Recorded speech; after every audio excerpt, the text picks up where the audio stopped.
Hello, world. This is Dr. Ken speaking on February 10, 2023. And on this channel, we always start with something Jewish.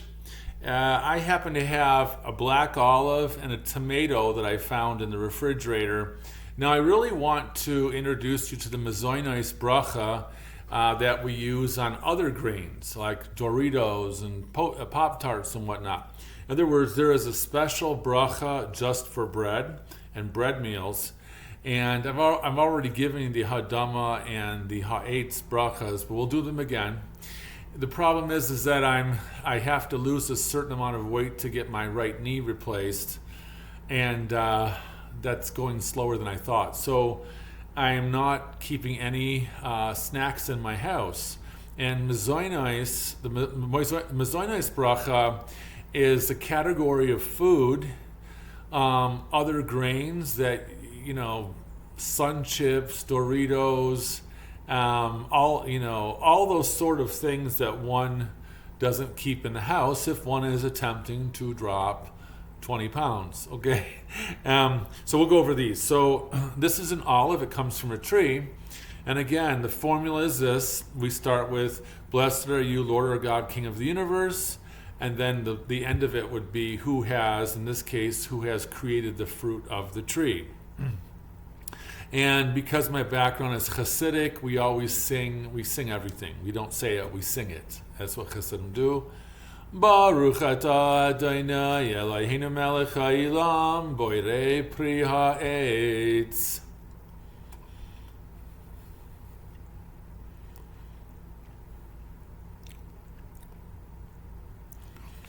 Wow, I love black olives, okay? This is a tomato. It is a vegetable. It comes from the ground. I know I heard some foodies. I listen to these YouTubes for hobby farmers because I'm a hobby farmer. And this vegetable expert said something about tomatoes being fruits, not vegetables. I don't know. But I do know it comes from the ground. It's a plant that comes from the ground. It's not a tree. In Judaism, we separate things from the trees and the things from the ground, which would be bushes, like berries, and what we would call in English vegetables. This comes from the ground. Ha'adama means the ground, like the word Adam, which is the name of the first man. Adam his name was ground. It was the ground because he was made from the ground, right? Baruch atah Adonai Eloheinu melech haolam borei pri hadama.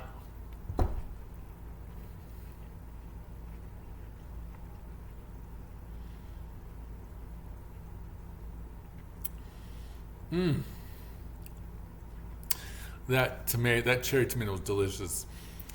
I don't know what it is in my family. We just love tomatoes. My mother, I have this memory of my mother making tomato sandwiches. So she would toast 2 slices of bread and spread mayonnaise on the bread, and she would cut big juicy slices of tomatoes, put them between the slices of bread and eat them as a tomato sandwich, because we like tomatoes, she liked tomatoes, and we had an enormous garden growing up. We had a 1/4 acre, and other than the footprint of the house and a little bit of grass, a lawn that is, we had this enormous garden in the backyard that took over most of the backyard. And it was the job of the 6 kids to weed the garden and whatnot. And for some reason, the tomatoes grew the best. They were just easy to grow for us. So there were times when there were so many ripe tomatoes that we would fill those brown grocery bags full of tomatoes and go up and down the neighborhood and just knock on doors and give our neighbors an enormous brown grocery bag full of tomatoes. I mean, they were going to go rotten. And then my parents would make spaghetti sauce and ketchup. They would, heat it up in big containers and dump them into canning jars. And so we had to seal them. We were always afraid of botulism. We heard that a lot growing up. We don't want to die from botulism. And we'd make all kinds of macaroni and cheese, which was, very elaborate, sort of like lasagna-ish.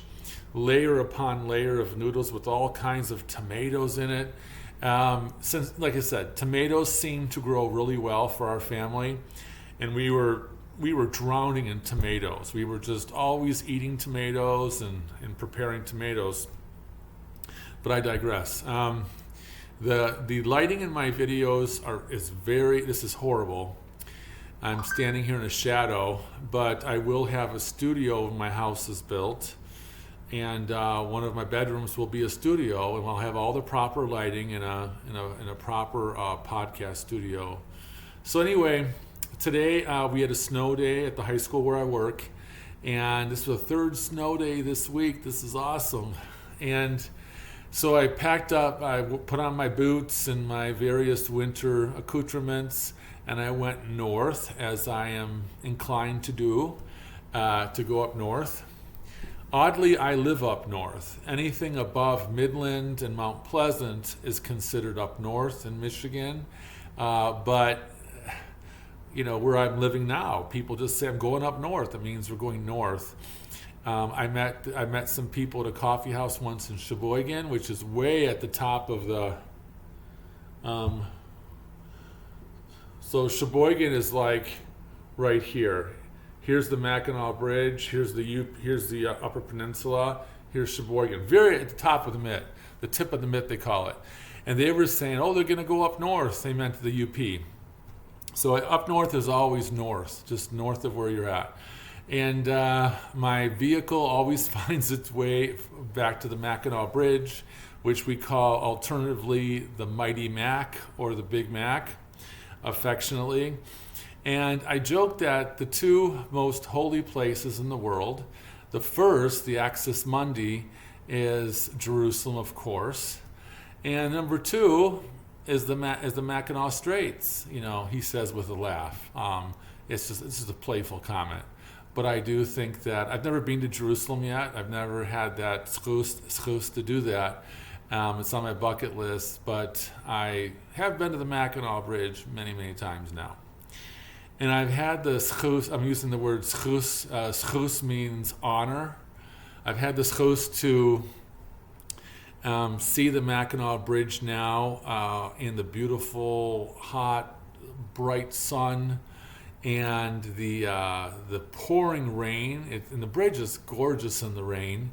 And after the misty bridge after the rain has stopped, and now I've seen it a few times in the snow with flurries. And when it snows here, it just, especially when there are big flakes of snow, it just rolls down like blankets out of the sky. It's just, it's surreal. It's otherworldly, and it's not really cold either. So anyway, I've seen it in that situation, and now I've seen the blue ice. Today was the blue ice, and when I was living in California, I would pathetically just watch these YouTubes of people walking out there on the blue ice, and I would live my life vicariously through YouTube, and so I was just so full of glee. It was actually a joyous occasion today. To don my winter boots with good traction so I don't slip, and I was wearing this particular this trapper hat that I like so much, and went out there like this, and I went out there to the blue ice, and I saw it so beautiful, and it's beautiful in its violence too, and I know it seems odd to mix beauty and violence. But when it comes to nature, I don't know what it is. With human beings, violence is a horrible thing. But when it comes to nature, you've seen lots of violent storms and precipitous cliffs. And you look down these cliffs at 4,000 feet. I've been to various national parks and seen these cliffs, hiked up to these cliffs. There's something frightening about nature, and that's what makes it magnificent. And so apparently these ice, the straits, I don't know how many miles per hour the water's traveling, but the strait is between, we have two peninsulas. Oddly, the whole state of Michigan is a peninsula. So you have this peninsula, which is the lower Michigan, and then you have the UP, which is like this, see? So you have this gap here where the Mackinac Bridge is. This is the Keweenaw Peninsula, copper country. Everything in Michigan, you can point to it using two hands. And so the water is coming, but it's flowing. I guess it's flowing from Lake Michigan to Lake Huron. I'm not sure. I know the wind comes from the west. And the current is very, very strong, and it's freezing, breaking. There are ice fissures. Lots of cracks in the ice, and they heave upward. Like I said, it's a violent but beautiful thing to look at the blue ice. And you've got to wear boots with good traction, otherwise you will be falling and breaking your hip for sure.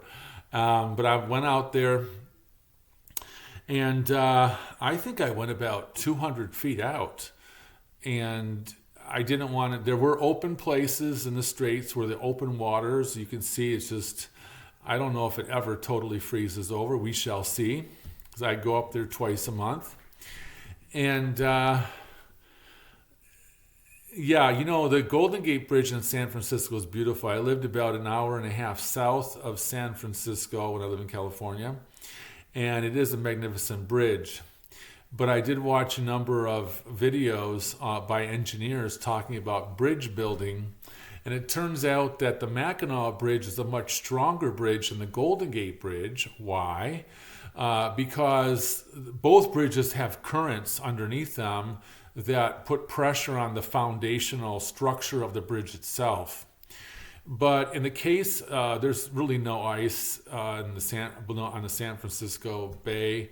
I mean, sometimes there is, but it's negligible. It's not ice like up here. The little pieces of ice might float by, but they melt pretty fast.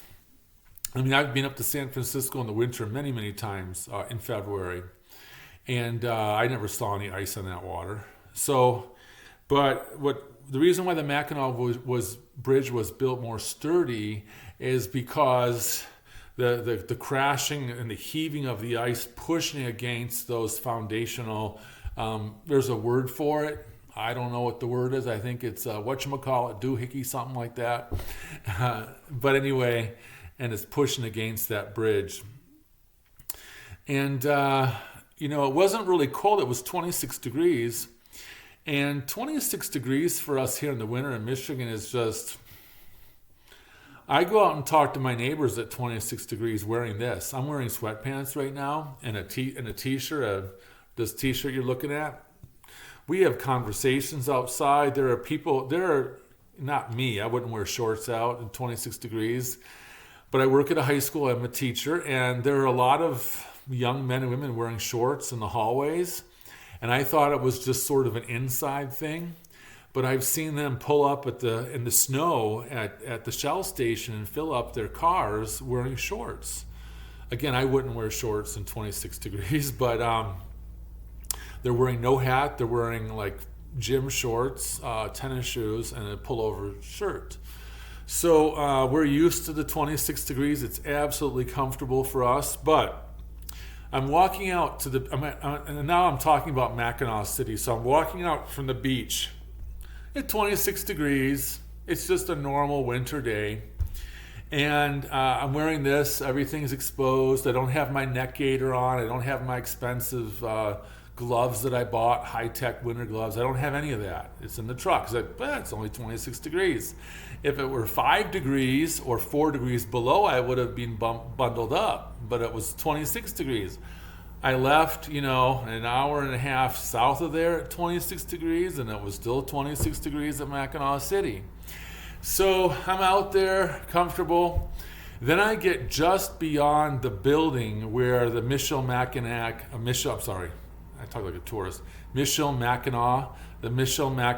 Museum attached to the fort below the bridge. And I leave the shelter of trees and buildings, and I get out there to the blue ice, and I'm marveling at the blue ice, and that wind hit me.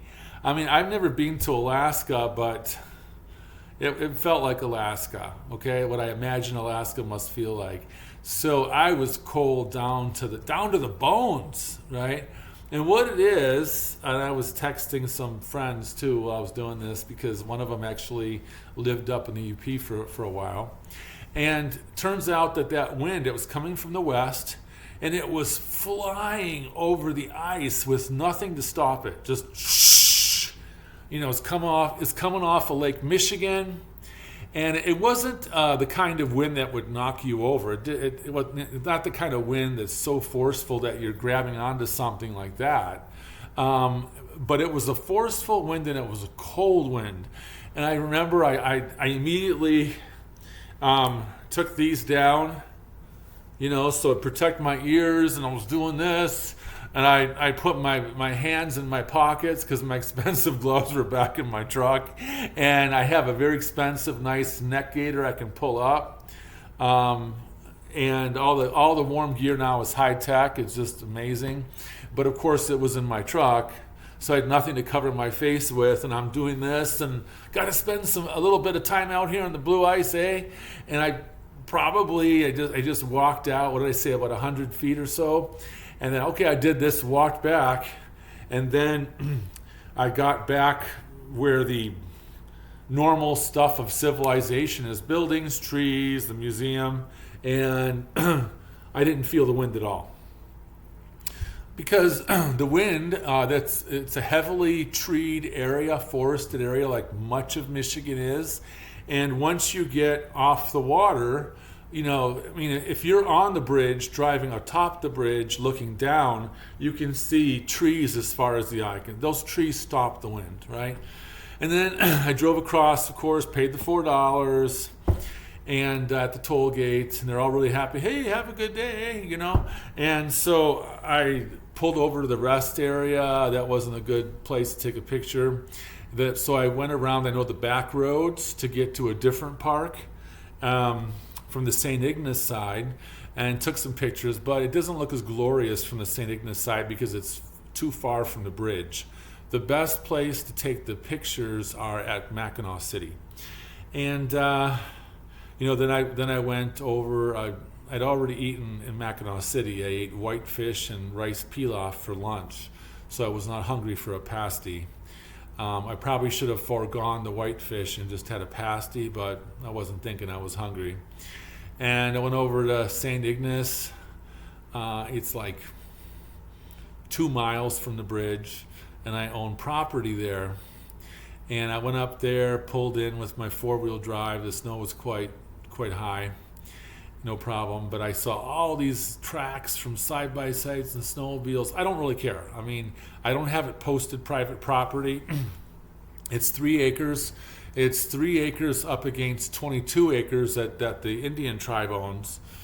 And there's no way of knowing where the Indian tribe's land stops and my land begins. So the young guys are probably out there on their snowmobiles having fun, you can tell. But they're running over all these small trees and medium-sized trees. When trees are still somewhat flexible, they can bend, and you can tell they took their side-by-sides and just plowed over these trees. And I'm thinking like, oy vey, note to self, I have to go have that property surveyed and put fences up if I'm going to save those trees. But anyway, I went back, and I sat, I'd originally sat on the Mackinac side on a bench, just watching the ice and so forth, and the traffic across the bridge. And then I sat for a bit on the St. Ignace side of the bridge. And I had a sort of a stressful life, a stressful week at work and whatnot. So there's something about that bridge. I just feel my blood pressure lowers. I reground myself. I put things in perspective. Even if I'm only by the bridge for 1 hour, it just changes my entire outlook. It brings me back to myself. So like I said, I go there. I go up to the bridge twice a month. It's an hour and a half north of here, and there have been months. I moved here from California at the very end of May. So let's just say June 1st, right? I've only been here since June 1st of last year, not even one complete year. And 1 month I went up there 5 times, right? So, I'm under a lot of stress when I go to the bridge 5 times in 1 month. But I always feel better. I always feel relaxed. And I have an ongoing joke. The first part of which is not a joke, but the Axis Mundi, the center of the world for we Jews, is Jerusalem. But I always say tongue-in-cheek that the second holiest place on earth is the Mackinac Straits. And folks, in the summer, I went on one of the tours, the Michilimackinac Fort there by the bridge. Now, the British, the War of 1812 was fought there on Mackinac Island and Mackinac City and whatnot, the War of 1812. When the British lost, they burnt down the fort. I think that was 1877. No, 1788. Am I feeling a bit dyslexic? 1780s, 1776. Okay, anyway, I should have looked it up before I made the video. But one of those dates. And but anyway, the British burnt the whole darn thing down when they left. It was originally a French fort. And Michigan rebuilt the fort according to journal writings and descriptions made from the local wood and whatnot, tied together. And you can go through the whole fort and you can see what it was like in the captain's quarters and the soldiers' quarters. And I had a great time this summer attending tea. They had tea in the afternoon at 4 o'clock. Now that really coincides with the British high tea, which I've had a lot of times in England. I always enjoy high tea. But the thing about tea in the colony, in the Mackinac City, the Mackinac Straits, at that time period, was that there really were no rules. In the United Kingdom, even to this day, when you go to high tea, there are certain customs that you observe when you're having high tea. There were no customs. The thing is, they would just make tea from the fireplace, from the burning embers, and they had whatever tea they could muster up, and everyone came every day from that colony, and they drank tea together. It was an excuse to talk. Because remember, this is a time before news. There was no newspaper or news channels, no TV, nothing like that. So and it was a trading community. Everyone was entrepreneurs. They had businesses. They were selling things to trappers. There were trappers trying to trade with their animal skins and what have you. And so high tea there at the fort was the time when you figured out who was selling what and who was home and who died and whatnot. In other words, you would not have any idea what was going on in that community had you not attended high tea or tea in the afternoon. I don't think they called it high tea. And the lady who was, I don't know what her degree was in, but she was like a museum curator. And she had studied intensely the journals of Fort Michilimackinac and Mackinac Island, and she would talked us through the tea ceremony. Again, it wasn't like you held the teacup a certain way. As a matter of fact, I don't think they even had handles, but it was like, this is what we would talk about. These would be the topic of discussions. If you had a young boy who needed to get married, and then someone, you'd bring, there'd be the afternoon tea, and someone had a young girl of marriageable age, you would decide they would get married at the afternoon tea. All the socialization happened in the afternoon tea, which was daily at Fort Michilimackinac. I know I'm rambling about that, but it's just pretty amazing, because you'd think, what's such a big deal? People sit together and drink tea. Big deal. In America, we sit at coffee shops and drink coffee now, and we talk and have coffee. But remember, there's just no way to get information. Everything is word of mouth, so you have to go to afternoon tea if you're in the Mackinac Straits. And they all had versions of this. St. Ignace had its own fortress, but it was no longer exists. And then you have the fort at Mackinac Island, which I'll talk about a different day. I haven't been there this year. I haven't been to Mackinac Island since I was a kid with my family, although I've been there to St. Ignace a ridiculous amount of times already. I just don't really want to go to Mackinac City by myself. I think it's more of a Mackinac Island. Mackinac Island is something that's experienced better when you have a group of friends going together or family. So I'm going to gather some friends together sometime in the next year and say, how don't we just go to Mackinac Island for the day? And it's a lot of walking, especially if you want to go to the fort. But you can if you're with a group of friends, you can chip in and you can, they have horse-drawn carriages. The horses will take you up to the fort. The horses will take you all around the island. There are no motor vehicles allowed on Mackinac Island. Nothing. The only exception is snowmobiles in the wintertime. But all summer long, you won't see a car, you won't see a truck. Everything is horse or bicycle. Now, there are a couple of emergency vehicles on the island. They're kept sort of hidden from the public. But they do have an ambulance. They have a couple of pickup trucks. Sometimes you just have to get a body out to the airport fast. But for all intents and purposes, it's a motorless island except for the snowmobiles in the wintertime. And they're so fastidious about this rule that I know I have an e-bike, and I found out that you can't bring an e-bike. You have to have a regular bicycle onto the island, on the ferry that takes you to the island. So I guess you could bring your e-bike and just take the battery off, but they don't want the e-bike being engaged with the battery because it would, simulate a vehicle or something. I don't know.